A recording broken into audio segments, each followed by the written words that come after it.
York. If you can make it here, you can make it anywhere. Well, easier said than done. Home to the world's most renowned art schools, museums, and galleries, New York continues to lure creatives with a vision of artistic success. But what does it really take to make a name for yourself on such a competitive art scene? My name is Marzena Jarczak, and in the second season of Unseen, I'm traveling to New York to talk to curators, academics, and critics about their impact on the artists' careers. I will visit museums, galleries, artist studios, art residencies, and foundations to learn more about the diverse ways an artistic formation can take. And as always, I am taking you with me.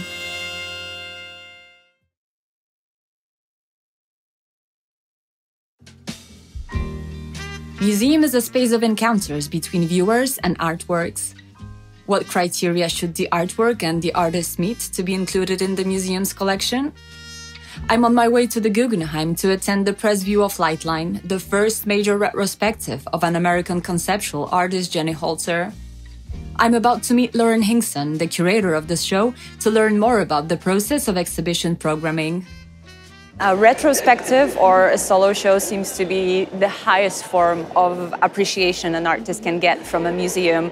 Jenny Holzer's retrospective has just opened. Why did you decide to zoom onto her work? Sure. So Jenny Holzer Lightline is an exhibition that's looking at an artist that the Guggenheim has engaged with for more than 35 years.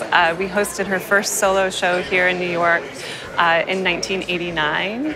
And since then, we've had a few moments where we've welcomed her back into our constellation of museums. So we've been working for over a decade on a conservation project related to her 1989 piece that you see behind me, the LED. And we felt that this was a good year to revisit that work, to bring Jenny into our space to have a dialogue about urgent contemporary issues that have been present throughout her practice but feel especially vital now in the political and cultural moment we're living in. So we've been thinking about this exhibition for as long as I've been at the Guggenheim, I think, which is 16 years, and over the past few years really focused in on artists who can respond to, take over our unique architecture and invite a space of dialogue, which feels really important after the pandemic, this sense of coming together in community and having a conversation. What are the criteria an artist has to meet to be included in the collection?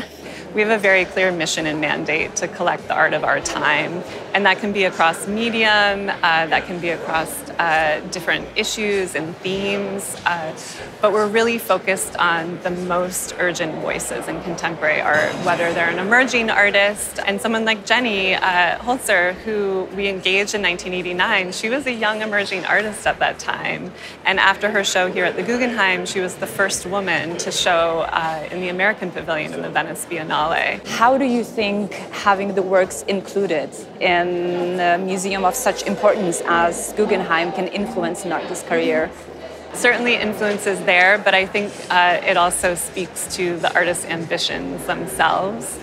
Giving Jenny this space, we were merely a platform for her vision and her brilliance, and she was the one who pushed to create the longest LED in the world in 1989 because she was given the opportunity to take over this space. And what does the process of introducing a new artist to the collection look like?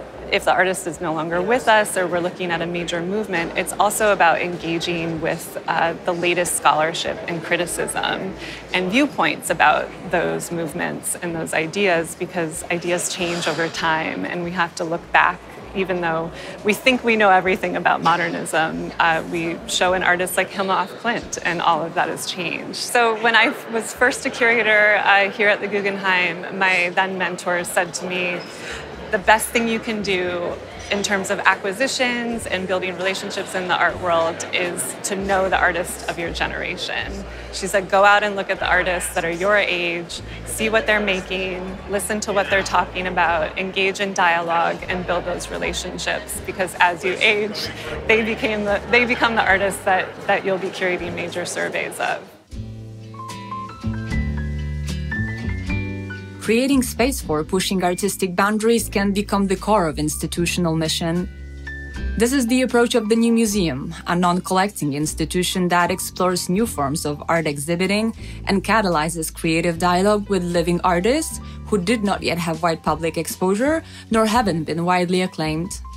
I'm about to meet Massimiliano Gioni, its director, to talk about redefining traditional museum practices. Our mission is to give the first major museum show to artists, and that can mean extremely young artists, but also quite famous ones who haven't had yet the recognition of a show in New York. So it's a platform that, on one hand, reveals artists that are lesser known, and on the other, also provides a platform really to change the trajectory of their career. I also think the beauty of a museum like the New Museum, which is also relatively small, it's fast, it's very adaptable, is not only the impact that the museum can have on artists, but what is really quite beautiful is the impact that the artist can have on the museum. So yes, we transform the career of an artist, but it's also so beautiful to see how artists transform the museum. You know, Paweł Altamer, a great Polish artist who had a solo show with us, transformed an entire floor into a ever-changing artwork where people were invited to paint on the walls. And because of the size of our museum, when we invite an artist, the artist almost takes control onto the whole institution, and that's really what transforms a museum into a living entity. And what does the process of programming the exhibitions and also selecting the artists that you want to exhibit look like? I try to bring to New York what New York wouldn't see if it weren't for the New Museum, to give platforms to artists who are at the peak of legendary careers and yet somewhat not shown in New York, maybe because their work was political or it was eccentric. And on the other hand, it can also mean extremely young artists. You know, we still have a triennial that is devoted to emerging art that famously in its first edition was somewhat provocatively titled Younger Than Jesus, to immediately signal the energy of youth, and that has remained also a defining element of our program. How do you establish and maintain relations with artists? I think what distinguishes the New Museum is the knowledge, both for the institution and for the artist, that we invite them and we expect them to try things they wouldn't have tried or realized elsewhere. No? The invitation is always a very opening and challenging one. I always say to artists, we don't make retrospectives, we make introspectives, which means we want to see their work, but we want them also to be in charge of the choreography of the show. We want them to understand exhibition making as a dramaturgy in a way, not just putting a picture after the other, but creating situations, creating environments. We invite them also to exhibit their inspirations, their source of inspiration, their creative materials. So in many cases, our retrospective also include the work of other artists. It's a process in which the institution, maybe because of its scale, can be receptive to the desires of the artist. I always say the museum is a kind of gym for the soul and the eyes. Engaging. Now there is a famous maxim by a Fluxus artist that says that art is what makes life more interesting than art. And I think of that every time I enter the New Museum or any museum. You know, we go there to have an experience of strangeness that I think recharges our batteries to deal with complexity outside the museum. It's difficult to walk around New York without thinking about whose footsteps I'm following in. For the American photographer Saul Leiter, whose commercial work was featured in fashion magazines from Vogue to Harper's Bazaar, these streets were a field of daily personal practice for over 60 years. When he passed away in 2013, he left behind a body of work consisting of thousands of photographs never seen before. I'm visiting Margit Erb and Michael Parillo, the founders of the Saul Leiter Foundation, to take a closer look at how they make such an incredible legacy reach audiences across the globe. How much time did you spend in the studio working together with Saul? Well, my friendship with Saul was 18 years. I met him in 1995 when I first started working for his gallery, not too far from here, in Soho. And when Saul's book, Early Color, first came out in 2006, it got a lot of attention. And the team at the gallery realized that Saul needed someone to help organize his archive. And that continued for about 6 years, all the way until he died in 2013. When Saul passed away, he had left a will, and the will was basically very simple. It was leaving everything in my hands.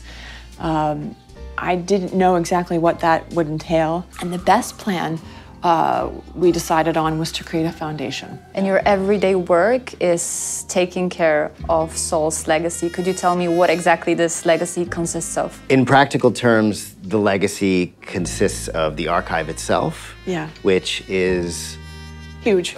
yes, it's vast. Approximately 25,000 prints that Saul made during his lifetime or had made by his associates. 4,000, a little over 4,000 paintings, 40 to 60,000 color slides, and around the same number, 40 to 60,000 black and white negatives. So that's the raw material for the legacy, but then there's the legacy itself, and so we're always working with curators and also publishers. Books is a big part of our nurturing of Saul's legacy. Our own research into Saul's life and career is a big part of our job as well, because he, interestingly enough, didn't talk that much about his work and the particulars of his career. He told some stories. Yeah, we have no diaries, unfortunately. We just have memories from me, from Michael, who also knew him, private conversations. Yeah. So the Saul Leiter Foundation funds itself by selling some art, but what we want to do is create core exhibitions that will live on and never be sold, that represent Saul. So we hope to have a core exhibition of his black and white work, a core exhibition of his color, his paintings, his fashion. And do you think that the fact that you were so close to him, that you were friends, has a positive or negative impact on your work? Is it something that makes it easier or more difficult, especially when it comes to making decisions? This is a job of love for me, so that makes it easier. We know that the message is being received, either through exhibitions or books, and that's kind of what keeps us going. We want the foundation to feel a little bit like Saul, and certainly to reflect his values. And we feel that we understand what those values are. Mm-hmm. Yeah, it's a question of like personality too. Mm-hmm. We try to convey his personality, not to make him too sterile, but to make it funny and unpredictable and radical and exciting, and to make it really pop. All the things that we think sort of represent Saul well. So we do have the weight of representing him and his personality and his history, and we want to do it with respect. Thanks to your work, Saul's work is getting recognition across the globe to very wide acclaim, but at the same time it seems that Saul was a very private person. Yes. Even looking at your archives, there are still hundreds of thousands, if I'm getting the numbers right, of photos that have never been not only unpublished, but also, again, unseen. And I'm wondering if getting recognition and having his work seen on a larger scale was something that was important for him. You know, when Saul started out as a young artist in New York City, he came to the city in 1946. He wanted to find a living making his art. He didn't want to find fame making his art. He just wanted to be able to do his art, make a living, or make a living while doing his art, and survive. And he wasn't always successful doing so. He had many decades where he had very little money and he struggled. The fame rested very lightly on him when it eventually did find him in 2006 after his book was published. He was happy to pay his light bills, happy that he could sort of no longer be worried about his older age, happy to still walk around his neighborhood, continue living here. Margit, in the preface of the book, The Unseen Saul Leiter, you write about a dream that you had about Saul, and the dream goes more or less like you see him, you're very excited to tell him that you found some new incredible photos that you want to include in the book, and you want to show them to him, and he says it's not necessary, surprise me. And I'm wondering, what would Saul be the most surprised about if he could see your work today? Surprised isn't exactly the right word, because he knew that he was good, and he was confident, although absolutely modest about that. But I think he would be thrilled by his success, particularly in Japan. The satisfaction of pursuing a passion, landing a museum or a gallery show, receiving praising reviews or impacting younger generations. Success comes in many forms, but after a week of looking closely at the process of artistic formation, I understood that it wouldn't be possible if it wasn't for elements such as education, formal or not, the community, ready to support and challenge you, and institutions, continuously pushing artistic boundaries and providing exposure.